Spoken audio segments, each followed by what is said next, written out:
पीयूष के साथ चलकर नीरज प्रिंसिपल के ऑफिस आ गया। मैं आई कम इन सर, नीरज ने कहा।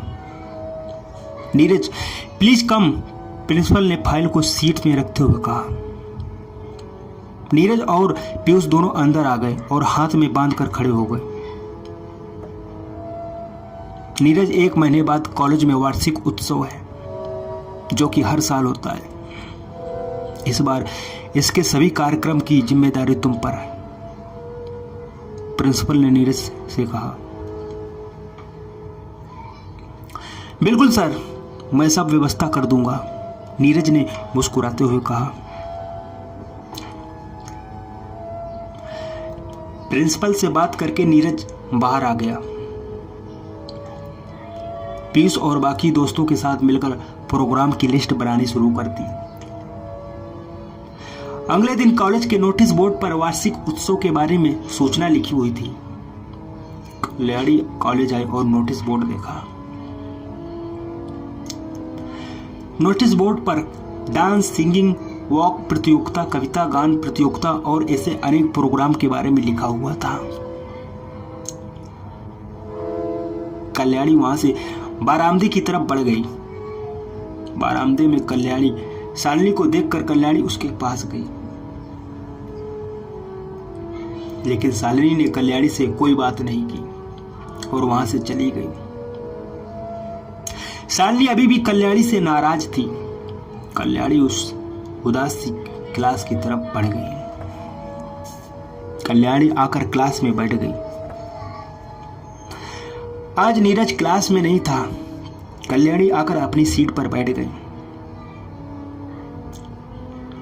सिया और उसकी दोस्त बैठकर बातें कर रही थी। शालिनी क्लास में आई, लेकिन कल्याणी के पास ना बैठकर साइड में बैठ गई। कल्याणी ने बात करने की कोशिश की, लेकिन शालिनी ने उसकी तरफ देखा तक नहीं।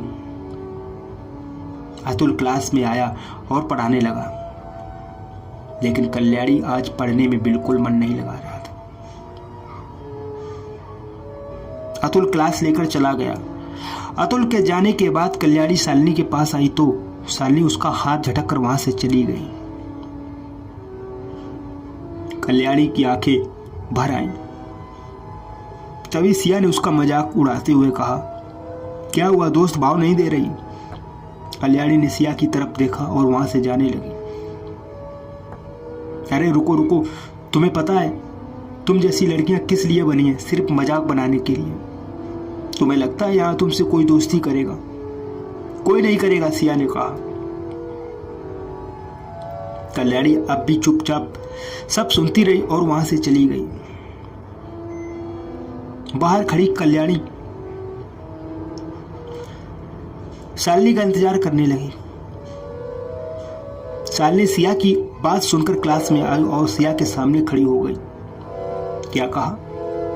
सिया ने गुरूर से कहा, समझ नहीं आता तुम जैसी लड़कियां इस कॉलेज में क्या कर रही हैं, क्योंकि तुम्हें देखकर तो लगता है पढ़ाई से तुम्हारा दूर दूर तक कोई रिश्ता नहीं है। बस माँ बाप, पैसा और अपना टाइम वेस्ट करना है। मजाक उड़ाना, किसी पर फप्तियां कसना, किसी की कमी पर बातें करना, बस यही तुम लोगों का काम है, शालिनी ने सिया से कहा। ओ तो तुम क्या हो? जब देखो तब सबसे झगड़ती हो, खुद को लेडी डांस समझती हो। तुम्हारी इसी अकड़ की वजह से तुम्हारी वो इकलौती दोस्त कल्याणी, वो भी तुम्हें छोड़कर चली गई, सिया ने शालिनी पर हंसते हुए कहा। वो मेरी दोस्त है और देखना एक दिन उसमें तुम लोगों की इस बकवास का जवाब जरूर देना है। मैं उसे इतना मजबूत बनाऊंगी कि तुम क्या, ये सारा कॉलेज भी उसे इज्जत से देखेगा, शालिनी ने कहा। वह मैं तेरा बेटा, वो कल्याणी जिसकी मेरे सामने आवाज तक नहीं निकलती, वो मुझे जवाब देगी? सोचकर ही हंसी आ रही है, सिया ने कहा और फिर हंसने लगी। हंसो, खूब हंसो। हंसना सेहत के लिए अच्छा होता है, पर यह हंसी कुछ दिन ही है, सिया शालिनी ने कहा और वहां से चली गई। शालिनी नीचे आकर बगीचे में बेंच पर बैठ गई। कल्याणी से बात करने का मन था, लेकिन गुस्से के कारण नहीं कर रही थी। शालिनी बैठी कल्याणी के बारे में सोच ही रही थी कि तभी नीरज वहां आकर बैठ गया और कहा, आज अकेले अकेले? शालिनी ने देखा बेंच के कोने पर नीरज बैठा है। उसे देखते ही शालिनी का दिल तेजी से धड़कने लगा। ये एहसास जो नीरज को देखकर शालिनी को होता था, आज से पहले किसी को देखकर नहीं हुआ। वो एकटक नीरज को देखे गई। कहाँ खो गई? आज पराठे नहीं मिले खाने को? नीरज ने शालिनी के चेहरे के सामने चुटकी बजाते हुए कहा। कहीं नहीं, तुम यहां कैसे? शालिनी ने कहा। तुम्हें अकेला देखा तो चला आया।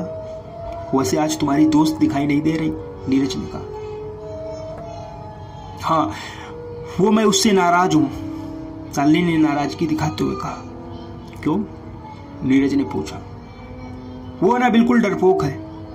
कॉलेज में कोई भी उसे कुछ भी सुनाकर चला जाता है और वो चुपचाप सुनती रहती है। किसी को कुछ नहीं कहती, बस उसके रंग का मजाक उड़ाते हैं और वो चुपचाप सब सुन लेती है। मुझसे ये बर्दाश्त नहीं होता, शालिनी ने उदास होकर कहा।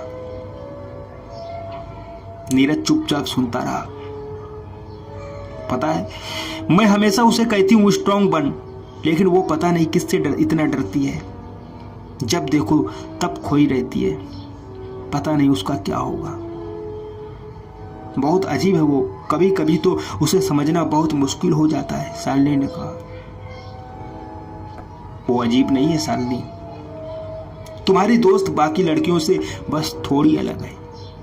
उसके दिल में जो चलता है वो कभी उसे अपने चेहरे पर नहीं आने देती। तुमने कभी उसकी आंखें देखी हैं? शायद नहीं देखी। उसकी आंखों में उसका दिल झलकता है,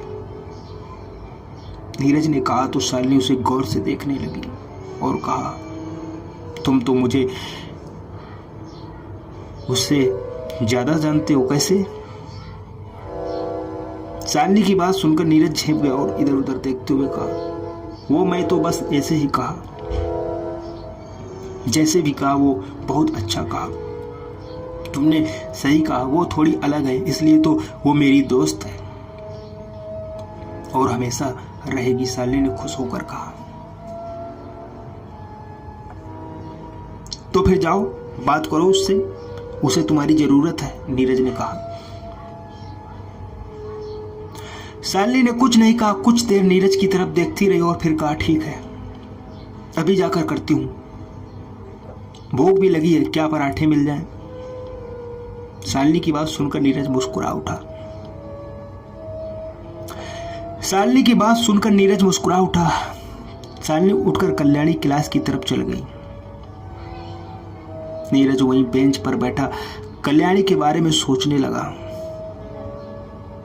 उसकी नजर बेंच के पास लगे उस पौधे पर गई जिस पर वो नीला फूल था।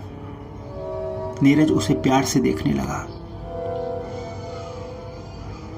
क्लास खत्म होने के बाद कल्याणी बाहर आई तो शालिनी को ये वहां देखकर चौंक गई। शालिनी कल्याणी के पास आई और उसे गला लगाते हुए कहा, सॉरी कल्याणी, मुझे तुम पर गुस्सा नहीं करना चाहिए था। कल्याणी कुछ नहीं कहा, बस चुपचाप खड़ी रही। तुम कुछ बोलोगी नहीं? शालिनी ने कहा। लौट के बुद्धू घर को आए कहकर कल्याणी मुस्कुरा दी। शालिनी उसका हाथ पकड़े बगीचे की तरफ जाने लगी। चलते चलते शालिनी की नजर बेंच पर बैठे नीरज पर पड़ी तो आज मन ही मन खुद से कहने लगी, सिर्फ कल्याणी ही नहीं, तुम भी सबसे अलग हो। बगीचे में बैठी शालिनी की नजर बार बार नीरज पे ही जा रही थी। उसका मासूम चेहरा शालिनी की आंखों में बसता गया। कुछ देर बाद शालिनी कल्याणी को लेकर नोटिस बोर्ड की तरफ गई और उसे वार्षिक उत्सव के बारे में बताया और कहा, कल्याणी तुम भी इसमें हिस्सा लो ना। मैं किस चीज में हिस्सा लूं? ये कंपटीशन मेरे बस की बात नहीं है शालिनी। एक काम करो, तुम हिस्सा लो, आई नो तुम जरूर जीतोगी, कल्याणी ने कहा। मैं तो लूंगी ही, पर तुम भी लोगी। इस कॉलेज को दिखा देना, हम जैसे 2 महान लोग भी हैं, शालिनी ने नौटंकी करते हुए कहा। तो कल्याणी हंसने लगी। कल्याणी को हंसते देखकर शालिनी उसका चेहरा गौर से देखने लगी। मासूम सा चेहरा जिस पर बड़ी बड़ी गहरी भूरी आंखें, सांचे में ढली ओठ जिनमें दांत मोती की तरह झक सफेद। जब वह हंसती तो उसके दाएं गाल में गड्ढा बन जाता, जो कि बहुत प्यारा लगता था। आज शालिनी कल्याणी को पहली बार इतनी गौर से देख रही थी। कल्याणी अब भी हंसे जा रही थी। शालिनी कल्याणी की आंखों को पढ़ने की कोशिश करने लगी। कल्याणी की आंखों में आज अजीब सी चमक नजर आ रही थी। वो सच ही कहता है, तुम्हारी आंखों में कुछ तो है, शालिनी ने कहा। क्या कहा? क्या है मेरी आंखों में? और किसने क्या कहा? कल्याणी ने पूछा। कुछ नहीं, ये बता तू कंपटीशन में हिस्सा लेगी या नहीं? शालिनी ने कहा। मुझे कोई शौक नहीं है ये सब का, तुम हिस्सा लो, मुझे पढ़ाई करनी है, कल्याणी ने कहा। तुम बहुत बोरिंग हो, शालिनी ने मुंह बनाते हुए कहा। हाँ जानती हूँ, कल्याणी मुस्कुराती। अच्छा चलो चलते हैं, वैसे भी कंपटीशन 1 महीने बाद है, कल्याणी ने कहा और शालिनी को लेकर वहां से चली गई। बरामदे से चलते हुए शालिनी ने कल्याणी की बुक छीनी और भागने लगी। आगे आगे कल शालिनी और पीछे पीछे कल्याणी। शालिनी रुको, मेरी बुक दो प्लीज, कल्याणी ने शालिनी के पीछे दौड़ते हुए कहा। नहीं दूंगी, जब देखो तब पढ़ाई, मुझे पकड़ो और बुक्स ले लो, शालिनी ने भागते हुए पीछे पलट कर कहा। शालिनी कॉलेज के चक्कर लगा रही थी और साथ साथ कल्याणी को भी लगवा रही थी। कल्याणी थक कर रुक गई। शालिनी ने भागते हुए पीछे मुड़कर देखा और कल्याणी को चिढ़ाने लगी और भागते भागते सामने खड़े लड़के से टकरा गई। जैसे ही गिरने वाली थी, नीरज ने उसे अपनी बाहों में थाम लिया। शालिनी की तो बस नीरज की आंखों में खो गई। उसे तो सब फिल्मी लग रहा था। अपनी ओर नीरज के अलावा उसे कोई दिखाई नहीं दे रहा था। ठंडी हवा चल रही थी, चारों तरफ रोमांटिक म्यूजिक बज रहा था। जैसे नीरज का एक हाथ शालिनी की कमर पर था, दूसरे में शालिनी का हाथ। शालिनी का दिल किया कि यह वक्त यही रुक जाए। कल्याणी ने देखा तो वह दौड़ कर आई। कल्याणी को सामने देखकर नीरज ने शालिनी को छोड़ दिया। जमीन पर गिरती शालिनी की आह निकल गई, पर नीरज का ध्यान कल्याणी पर था। आह, शालिनी की आवाज ने नीरज का ध्यान उस पर गया तो उसने शालिनी से सॉरी कहा। नीरज वहां से चला गया। तुम ठीक तो हो ना? कल्याणी ने शालिनी से कंधे पर हाथ रखते हुए पूछा। हाँ मैं ठीक हूं, शालिनी ने कहा। अजीब लड़का है, वो ऐसे भी भला कोई किसी को गिराता है। I don't like him, Kalyani ने गुस्से में नीरज को घूरते हुए कहा।